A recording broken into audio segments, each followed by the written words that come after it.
நிமிர்ந்து பார்த்தா பயங்கரமாக மழை வர ஆரம்பிச்சிச்சு.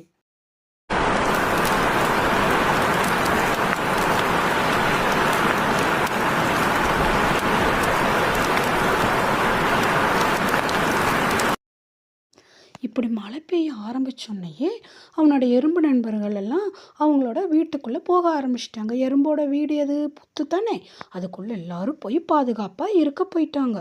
இதை பார்த்த சுனும் பயங்கரமாக அழுக ஆரம்பிச்சிட்டான்.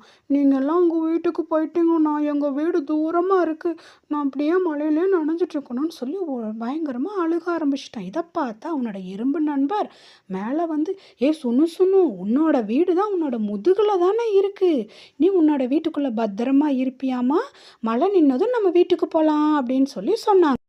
அவன் எறும்பு நண்பர்கள் சொன்னதுக்கப்புறம் தான், ஐயோ ஆமாம்ல, என்னோட வீடு என்னோட முதுகில் தானே இருக்குது அப்படின்னு சொல்லிட்டு அவன் அப்போ தான் அவனுக்கு முதுகில் இருக்கிறதே ஞாபகம் வந்துச்சு. சரி சொல்லிட்டு அவன் வீட்டுக்குள்ளே போய் பத்திரமா உட்காந்துக்கிட்டான், மழையில் நினையாமல்.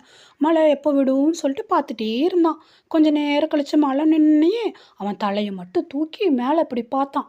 கண்ணை ரெண்டி உருட்டி உருட்டி பார்த்தான். பார்த்துட்டு ஆஹா மழை நின்றுச்சு சொல்லிட்டு அவன் எறும்பு நண்பர்களை கூப்பிட்டு, நான் எங்கள் வீட்டுக்கு போகிறேன், எங்கள் அம்மா என்னை தேடுவாங்க அப்படின்னு சொல்லிட்டு அவன் வீட்டுக்கு அவன் கிளம்பி போயிட்டான். எங்கள் வீட்டில் அவங்க அம்மா ரொம்ப கவலையாக இருந்தாங்க. சுச்சோ இவ்வளோ பெரிய மழை வந்துச்சு, இந்த சுனு வேறு என்ன பண்ணான்னு தெரியலையே, எப்படி பத்திரமா இருப்பானா இல்லையா என்னன்னு சொல்லிட்டு அவங்க அம்மாவுக்கு ரொம்ப கவலையாக இருந்துச்சு. அப்போ பார்த்தா சுனு வந்தா, ஹாய் அம்மா அப்படின்ட்டு வந்தான்.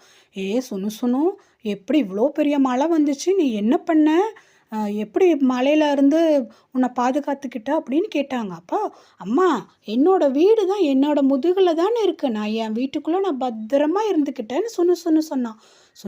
சொன்னதை கேட்ட அம்மாவுக்கு ரொம்ப ஹாப்பி ஆகிப்போச்சு. அப்புறம் அவங்க அம்மாவும் சுனுவும் ஜாலியாக அவங்க வீட்டில் ஜாலியாக விளாண்டுட்டு இருந்தாங்க.